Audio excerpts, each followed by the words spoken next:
Matagumpay ang naging paghahanda at pagbabantay ng Police Regional Office 3 sa hagupit ni Bagyong Krising sa Central Luzon.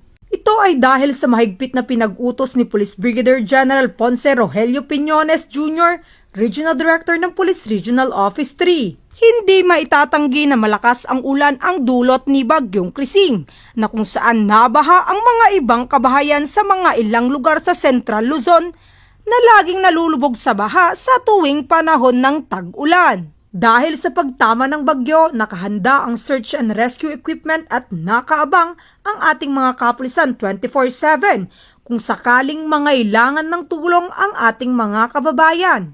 Binantayan din ng ating mga pulisya ang mga ilog sa anumang oras ay posibleng umapaw.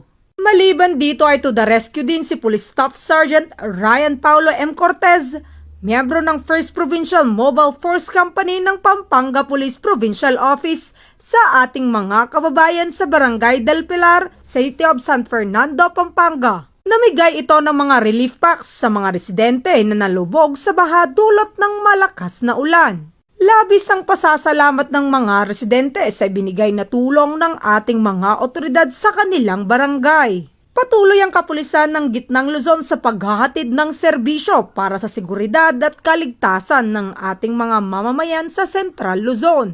Mula dito sa Central Luzon, ang inyong PNN correspondent, Police Corporal Giselle V. Rivera, alagad ng batas, tagataguyod ng Balitang Pulis.